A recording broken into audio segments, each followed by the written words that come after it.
마지막으로 성경은 하나님이 저자이십니다.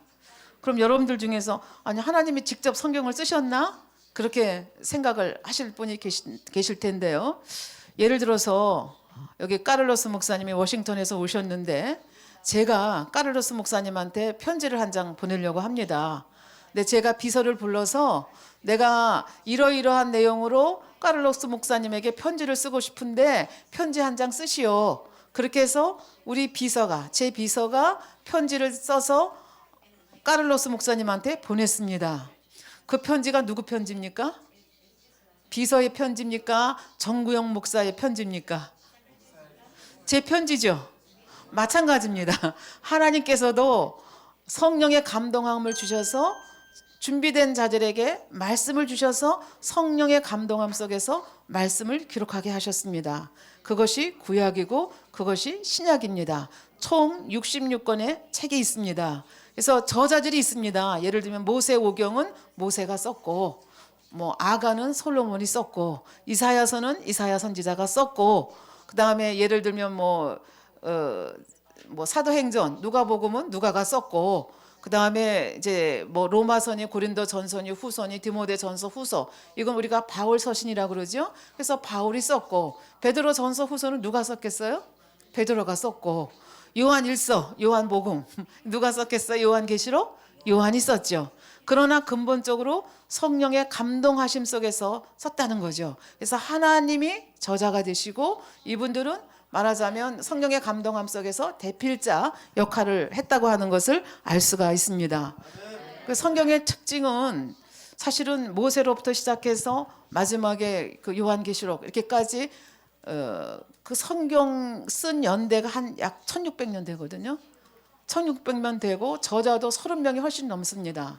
근데 참으로 하나님의 감동함 속에서 쓰여졌다고 하는 것을 어떻게 알 수 있는가 하면은 그 성경이 다 짝에 있어서 그 말씀이 다 짝짝짝짝 맞아 들어간다는 겁니다. 예를 들면 예수님이 어디에서 나실 것인가? 베들레헴에서 나실 것, 뭐 나귀를 타고 예루살렘 입성하실 것, 그 다음에 십자가에 못 박혀 돌아가실 것, 다리가 꺾이지 않을 것, 예루살렘 성이 무너질 것, 뭐 이런 게 성경에 다 나와 있고 그 말씀들이 그대로 지금 이루어지고 있다는 거죠. 그런데 이제 성경을 대할 때 이게 굉장히 어렵습니다. 왜 어려운가 하면 예를 들면 창세기를 보면 1장에 그 6일 창조가 나오고 2장에는 이제 인간 창조에 대해서 자세히 나오고 갑자기 3장에 인간의 타락이 나옵니다. 그러니까 사람들이 오해합니다. 아, 사람들이 에덴 동산에서 선악과 며칠 있다가 선악과를 바로 따먹었는가 보다. 그렇게 오해를 합니다. 그러니까 이 성경은 많은 내용을 굉장히 축약을 해서 써놨기 때문에 이것을 영적으로 풀어받지 못하면 굉장히 오해할 소지가 많다는 거죠. 그래서 성경은 굉장히 축약된 책이다 하는 것을 이해를 해야 됩니다. 왜 그러냐 하면 역사책을 한번 여러분들이 생각해 보시기 바랍니다. 예를 들면 저는 정씨 가문이거든요. 저의 그 패밀리 네임이 정인데요. 그러면 우리 집에 우리 코리안 히스토리 한국 역사책에는 저희 집에 대한 얘기가 한마디도 없어요. 왜냐하면 저희 아버지가 대통령을 한 것도 아니고 그렇다고 무슨 역적질을 한 것도 아니기 때문에 역사에 남을 만한 인물이 아니기 때문에 중요하지 않기 때문에 기록이 안 된 거거든요. 그러니까 성경도 마찬가지예요. 굉장히 많은 사건들이 있지만 그중에서 우리가 알아야 될 것, 인간 경작에 꼭 필요한 말씀들만 기록을 해놓으신 거예요. 그래서 성경을 정말 영으로 풀어받지 않으면 굉장히 오해할 소지가 많다는 거죠. 또 하나는 성경은 굉장히 영적인 책입니다. 아까도 말씀드렸지만 성령의 감동, 감화, 충만함 속에서 하나님이 친히 저자가 되셔서 정말 자격이 있는 사람들을 감동을 주셔서 성경을 기록하게 했습니다. 굉장히 영적인 책입니다. 근데 이 영적인 책을 육으로 이해를 하려고 하면 이게 문제가 굉장히 많습니다. 예를 들면 성경에 보면 아담과 이브가 나오고 그 아들 가인과 아벨이 나오고 어느 날 가인이 아벨을 쳐 죽였습니다. 근데 그 다음에 보니까 가인이 아내를 얻어서 살았다고 되어 있습니다. 그럼 이 여자는 어디서 왔나? 왜냐하면 다른 사람에 대해서는 말 안 하거든요. 그리고 가인이 얘기합니다. 사람들이 나를 때려 죽이면 어떡합니까? 근데 그 사람들은 또 어디서 나온 사람들입니까? 성경에서는 언급을 하고 있지 않습니다. 그러니까 이제 이런 거를 정확하게 여러분들이 마음속에 그리셔야 성경에 대한 오해를 안 하실 수 있다는 얘기입니다. 또 하나는 이제 저는 이제 제가 직접 겪은 경험인데요. 제가 이렇게 대학 다닐 때 주일학교 교사를 조금 한 적이 있거든요. 주일학교 교사를 하는데 창세기 3장을 얘기하다가 뱀이 하나님이 저주하시잖아요. 너는 평생토록 흙을 먹고 살아라. 그렇게 얘기하셨잖아요. 그래서 하나님이 뱀에게 저주하셔서 뱀은 흙을 먹고 산다. 그렇게 얘기를 했더니 학생 하나가 고개를 갸우뚱갸우뚱 하는 거예요. 그리고 저한테 질문이 있다는 거예요. 그래서 질문을 하라 그랬더니 그 학생이 얘기하기를 성경이 틀린 것 같아요. 그렇게 얘기하는 거예요. 그래서 왜 성경이 틀린 것 같습니까? 그렇게 얘기를 했더니 뱀이 흙 안 먹는다는 거예요. 뱀은 개구리 잡아먹고 쥐 잡아먹고 토끼 잡아먹는다는 거예요. 이거 참 심각한 문제예요. 그래서 그 학생에게 나도 잘 모르겠다. 내가 공부해가지고 와서 다음에 알려주겠다. 근데 공부를 해도 답을 못 얻어서 결국은 끝까지 못 가르쳐줬거든요. 근데 그 문제가 여기 이재롱 목사님을 만나면서 그 문제에 대한 해답을 얻게 됐습니다. 그래서 뱀이 흙을 먹는다고 하는 것이 육적인 의미가 아니고 영적인 의미가 있다는 것을 알게 된 거죠. 그래서 그거는 이제 나중에 얘기를 하도록 하겠습니다. 그러니까 제가 이렇게 말씀드린 건 뭐냐 하면 성경을 이게 영적인 책인데 육으로 풀다 보면 이런 얘기가 많이 나온다는 거예요. 성경이 틀리는데요. 이재롱 목사님은 성경은 절대로 틀리지 않다는 대전제를 가지고 기도하시는 분입니다. 그래서 사실은 오늘 저희들이 이렇게 공부하게 되는 이 십자가의 도도 이재롱 목사님이 하나님께로부터 직접 받으신 말씀이거든요. 그러면 어떻게 하나님께로부터 직접 말씀을 받았을까? 이제 이런 생각을 하실 수 있겠는데 여러분들이 이제 이재록 당회장님에 대해서는 아시죠? 7년 동안 소망 없이 병 앓고 계셨습니다. 그래서 세상 방법으로는 살 소망이 없었습니다. 그래서 정말 죽음을 기다리고 있었는데 여차저차해서 하나님을 만나셨습니다. 그리고 하루 만에 그냥 깨끗하게 치료를 받으신 거예요. 그러고 나니까 그 하나님이 너무 좋은 거예요. 그래서 그 하나님의 뜻을 알고자 했고 그 하나님의 뜻대로 살고자 했는데 그래서 교회 꼬박꼬박 나가고 성경을 읽어가기 시작했는데 문제는 성경을 읽어가면서 이해가 안 되는 구절이 너무 많다는 겁니다. 그래서 성경을 읽다가 너무 이해가 안 되니까 목사님을 찾아갔습니다. 담임 목사님을 찾아가서 이 기절은 이해가 안 되는데요. 이렇게 말씀을 드리면 목사님께서 풀어주시는 기절도 있지만 거의 모든 기절을 못 풀어주시는 거예요. 풀어주신다 해도 시원치가 않은 거예요. 하도 질문이 많으니까 그 담임 목사님께서 그렇게 성경에 대해서 관심이 많으면 그 바이블 커멘터리 성경 해석해 놓은 책을 좀 사서 보라. 그러면서 그 일본 신학자가 쓴 신학 그 바이블 커멘터리 그러니까 그 해석해 놓은 책을 추천을 했습니다. 근데 문제는 읽으면 읽을수록 더 복잡해지는 겁니다. 읽으면 읽을수록 하나님이 믿어지는 게 아니라 하나님이 안 믿어지고 여기선 이 말하고 저기선 저 말하고 그러니까 이것도 안 되겠다. 그러고 있는데 소문을 들었습니다. 어떤 사람이 40일 금식하고 하나님 앞에 기도하고 기도했더니 천사가 와서 말씀을 풀어주셨다. 그 말씀을 누구인가가 들었습니다. 그래서 이재록 당회장님께서도 생각하시기를 그러면 나도 하나님께 구하면 되겠구나.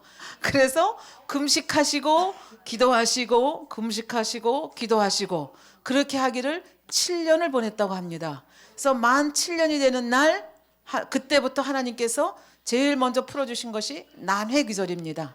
이해하기 힘든 기절. 그래서 제일 먼저 풀어주신 것이 요한복음에 나오는 예수님께서 공생애를 시작하면서 제일 먼저 베푸신 기적이 뭐죠?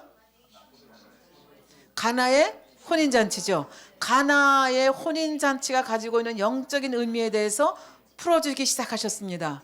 그래서 그 가나의 혼인잔치로부터 시작을 해서 천국은 침노하는 자의 것이라고 하는데 천국을 침노한다는 것은 무엇인가?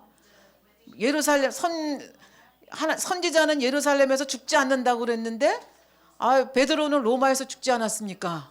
사도 바울은 로마에서 죽지 않았습니까? 하다못해 예수님도 골고다에서 돌아가시지 않았습니까?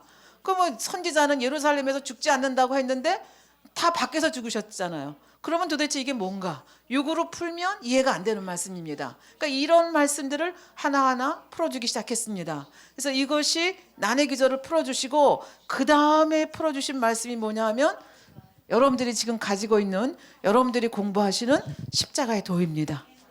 그래서 이것을 기초로 해서 믿음의 분량에 대해서 풀어주셨고 천국에 대해서 풀어주셨고 지옥에 대해서 풀어주셨고 요한계시록 풀어주셨고 창세기 풀어주셨고 고린도전서 욥기 잠언 쭉쭉쭉쭉 레위기 풀어주셨습니다. 그러니까 이 어느 것 하나 이재롱 목사님이 이 책 저 책 참고해서 쓰신 것이 아니라 하나님께로부터 직접 풀어받은 것을 성도들에게 전했고 그것을 세상에 펴내신 것입니다. 그래서 그러면 왜 다른 목사님들도 책이 많고 지금 기독교 서적이 굉장히 많은데 왜 당회장님 책을 이렇게 하나님께서 펴내시라고 했는가? 하나님이 직접 풀어주신 말씀이기 때문에 그렇습니다. 그리고 여러분들도 혹시 신학적인 배경이 있으신 분들은 아실 것입니다. 요즘에 교회가 굉장히 희석이 많이 됐습니다. 자유주의 신학이 들어오고 포스트 모더니즘 사고가 들어오게 되면서 하나님이 절대적인 하나님으로 인정하지 않는 경향이 있습니다. 이재롱 목사님은 우리는 이 성경 말씀에 죽고 사는 사람들입니다. 이 말씀대로 살 때 우리가 구원을 받는다 생각하는 사람들입니다. 그러나 많은 사람들은 예수를 믿는다 고백하면서도 예수를 믿어도 구원을 받고 또 다른 신을 믿어도 구원을 받는다. 산꼭대기에 올라가는 방법이 하나밖에 없냐? 여기서도 갈 수 있고 동쪽에서도 갈 수 있고 서쪽에서도 갈 수 있는 거지. 그렇게 하면서 예수만이 구원자다라고 하는 것에 대해서 반기를 드는 교회들이 있습니다.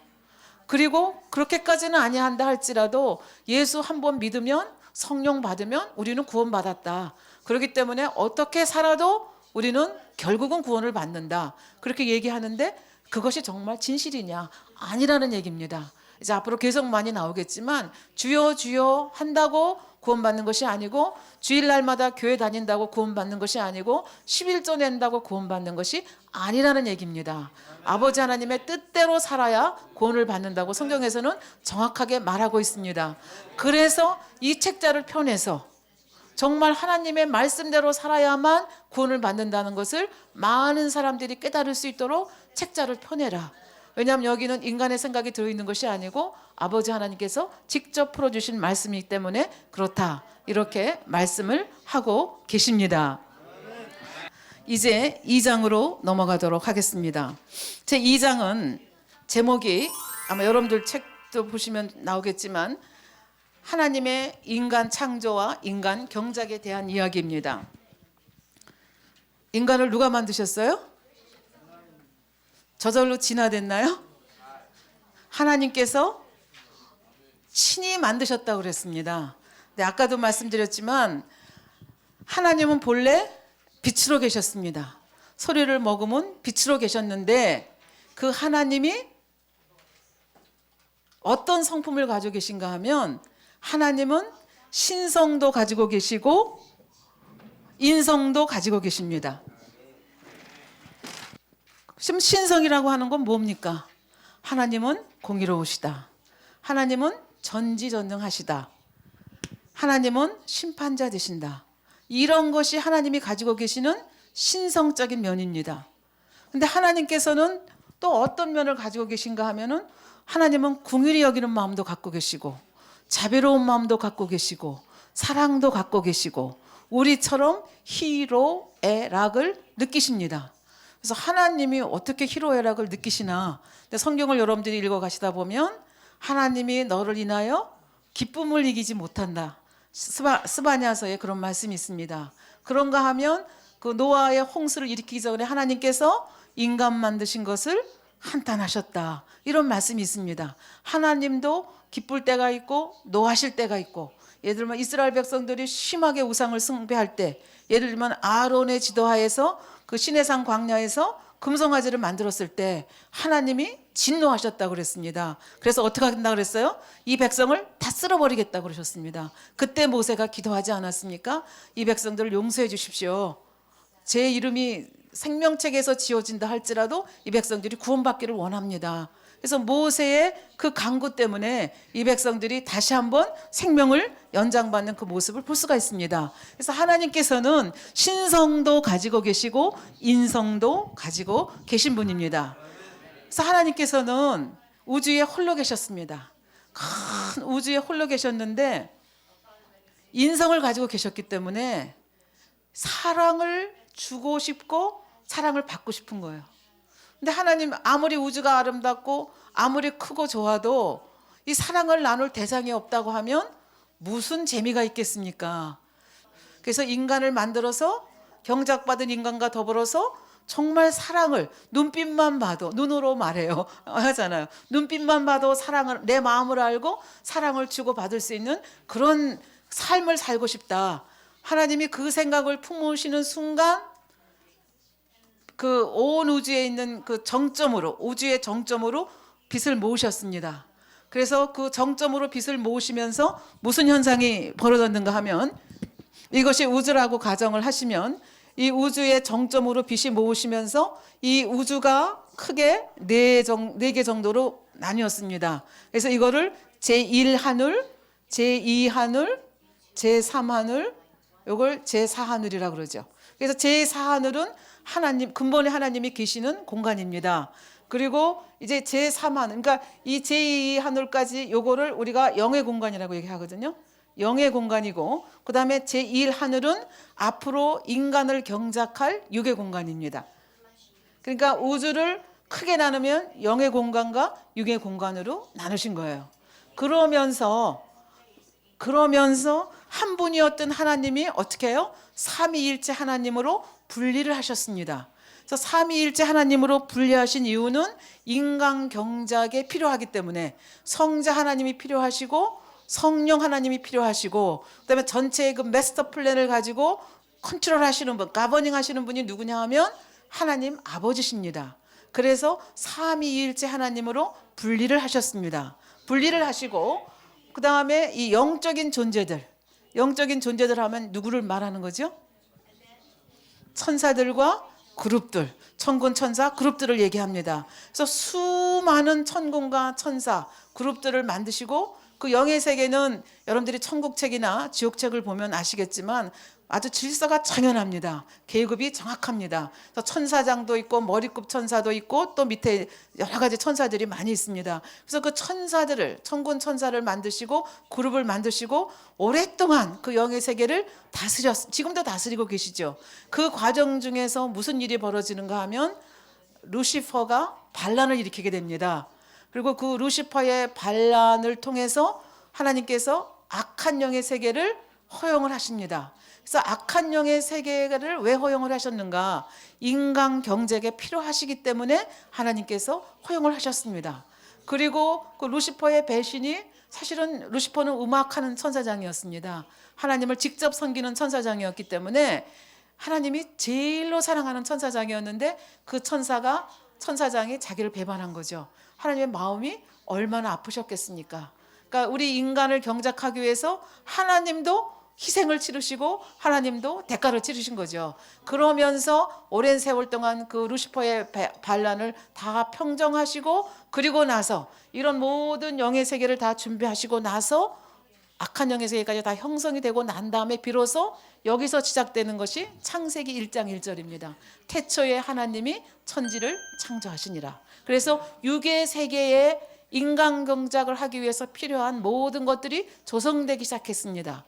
제일 첫째 날이 빛을 창조하시고 둘째 날 하늘을 창조하시고 셋째 날 땅과 이렇게 물을 나누시고 그리고 이제 여러 가지 그 날짜를 따라서 하나하나 만들어 가시고 제일 마지막에 누구를 만드셨습니까? 인간을 만드셨습니다.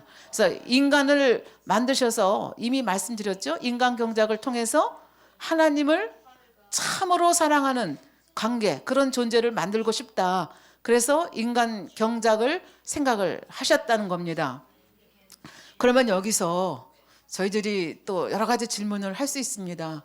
아니 천군 천사가 그렇게 많고 하늘에 그룹들이 많은데 구태여의 인간을 만드셨을까? 그런 생각을 하실 텐데 이 천사나 그룹은 영적인 존재입니다. 저희처럼 이렇게 몸을 가지고 있는 존재가 아니고 영의 존재이고, 이 영의 존재, 천군 천사 그룹들은 거의 아주 하이테크한 아주 고성능의 인공지능을 가지고 있는 컴퓨터라고 생각하면 좋으실 것 같습니다. 그러니까 하나님이 말씀하시면 내 자유의지를 가지고 이거 순종해 말어? 이렇게 하고 예스까 노까 생각하는 것이 아니고 무조건 순종합니다. 그런데 참 자녀라고 하는 것은 그냥 자동적으로 순종하는 그 차원에 가지고는 참 자녀가 얻어지지 않습니다. 내가 불순종할 수도 있고 순종할 수도 있는데, 내가 너무 사랑하기 때문에 아멘 그러고 해주는 게 진짜 사랑이죠. 하나님과의 관계 속에서도 마찬가지입니다. 그래서 이런 자유의지 가운데서 순종할 수 있는 존재를 만드시기 위해서 인간 경작을 계획을 하셨습니다. 인간을 뭐로 만드셨어요? 참 이상하지 않습니까? 최고의 걸작품이지 않습니까? 제일 늦게 만든 게 제일 좋은 거거든요. 최고의 걸작품입니다. 예를 들면 뭐 식물이나 이런 존재들은 말씀으로 그냥 소나무야 있어라, 대나무야 있어라 말씀을 하셨거든요. 말씀으로 했는데 인간은 성경에 보면 뭐라고 돼 있어요? 하나님이 손으로 직접 빚었다고 그랬어요. 그러니까 최고의 걸작품으로 우리 인간을 만드셨습니다. 아담을 만드셨습니다. 그러면 우리 인간의 생각으로는 그럼 하나님이 최고의 걸작품으로 만들려고 하면 최고로 좋은 재료로 만들어야 되지 않습니까? 다이아몬드로 만들든지, 하다못해 크리스탈로 만들든지, 하다못해 금으로 만들든지, 아니 이렇게 해야 최고의 작품이 나올 것 같은데 하나님께서는 다이아몬드로 만들지도 않고 사파이어로 만들지도 않으시고 금으로 만드시지도 않으시고 은으로 만드시지도 아니하시고 너무나 흔한 거, 그냥 맨 눈에 보이는 게 다 흙이잖아요. 그 흙으로 인간을 만드셨다는 거예요. 그럼 왜 흙으로 인간을 만드셨을까? 이것이 저희가 물어야 할 질문입니다. 왜 흙으로 인간을 만드셨겠습니까? 이건 흙이 가지고 있는 속성이 우리 인간의 속성과 같기 때문에 그렇습니다. 여러분들 농사 지어 보신 분들은 쉽게 이해를 하실 텐데요. 여기 흙이 있습니다. 흙에다가 화학 비료를 넣고 계속 농사를 지으면 첫 해에는 수확이 많이 나는 것 같습니다. 근데 계속 화학 비료를 집어넣게 되면 흙이 산성화합니다. 산성화해서 나중에는 이게 그 생산량이 떨어지거든요. 왜냐하면 흙은 어떤 물질을 섞느냐에 따라서 흙의 성질이 변화가 됩니다. 근데 이렇게 산성화가 된 흙에다가 이제는 퇴비를 집어넣습니다. 오르게닉 퍼틸라이저. 퇴비를 집어넣게 되면 이 토질이 점점 개선이 됩니다. 점점 좋아집니다. 그 흙이라고 하는 것은 어떤 성분을 집어넣느냐에 따라서 흙의 성질이 변화가 됩니다. 그래서 흙의 성질이 좋아지면 거기다 씨를 심으면 열매가 30배, 60배, 100배가 납니다. 근데 흙이 토질이 나쁘면 아무리 좋은 씨앗을 심어도 열매가 부실합니다. 인간의 마음도 똑같습니다. 그래서 성경에 보면 인간의 마음을 밭에다가 땅에다가 비교한 경우가 굉장히 많습니다. 조금 이따가 말씀을 드리겠지만, 그래서 인간의 마음도 하나님께서 자유의지를 주셨습니다. 예를 들면 사랑하라 말씀하셨습니다. 근데 사단은 우리 생각을 통해서 미워하라, 복수하라, 원수 갚아라 얘기합니다. 그러면 내가 선택해야 됩니다. 그러니까 이렇게 인간은 내 자유의지에 따라서, 내 생각에 따라서 악을 받아들일 수도 있고 죄를 받아들일 수도 있고 선을 받아들일 수도 있습니다. 이것은 내가 할 일입니다. 그래서 이렇게 인간이 무엇을 받아들이냐에 따라서 인간의 마음을 깨끗하게 만들 수도 있고 인간의 마음을 더럽게 만들 수도 있습니다. 이런 면에서 흙하고 인간의 마음이 똑같습니다. 그래서 하나님께서 인간을 구태여 다이아몬드로 만들지 아니하시고 금으로 만들지 아니하셨습니다. 인간을 금으로 만들었다고 한번 가정을 해보세요. 하나님이 한번 선 딱 심어주면 불변이잖아요. 금은 불변이니까 안 변하잖아요. 그러면 공의가 성립이 되지 않지 않습니까? 사단이 송사할 수도 없지 않습니까? 그러면 이건 인간 경작, 농사라고 할 수 없지 않습니까? 그러니까 농부가 어떻게 해요? 땅을 갈고 비료를 넣고 물을 주고 씨를 뿌리고 수고해서 나중에 뭐예요? 거둬들이잖아요. 그래서 탈곡을 해서 곡식은 알곡은 곡간에 들이고 체프, 쭉정이는 태워버리잖아요. 하나님도 똑같습니다. 그래서 이거를 농사 짓는 과정하고 똑같기 때문에 이것을 우리가 인간 경작이다. 휴먼 칼티베이션이라는 단어가 여기서 나오게 된 것입니다. 그래서 하나님께서 인간을 흙으로 빚으셨습니다. 이사야서에 여러분들이 보시면 이사야서 64장 8절에 보면 이런 말씀이 나옵니다. 그러나 여호와여 주는 우리 아버지시니이다. 우리는 진흙이요 주는 토기장이시니 우리는 다 주의 손으로 지으신 것이라. 그러니까 하나님을 토기장이로 얘기하고 우리를 진흙이라고 얘기했습니다. 그래서 인간을 다 이렇게 아름답게 지으신 다음에 인간을 아기로 지으셨을까요? 노인으로 지으셨을까요? 청년으로 지으셨을까요? 그러니까 하나님께서 아담을 처음 지실 때 아기로 지으신 게 아니라 젊은 청년으로 지으셨거든요. 지으신 다음에 한 일이 뭡니까? 코에다가 생기를 불어넣으셨다고 그랬습니다. 그랬더니 생명작용이 그때부터 일어나기 시작했습니다. 지금까지는 마치 영원히 떠나간 몸처럼 사람이 죽고 나면 따뜻하게 온기가 남아있고 그냥 다 피부가 그대로 있잖아요. 그런 모습이었다가 하고 코에다가 생기를 불어넣으니까 생명작용이 일어나기 시작했습니다. 그래서 혈액이 돌기 시작하고 숨을 쉬기 시작하면서 이제 한 사람이 인간으로 형성이 된 거죠.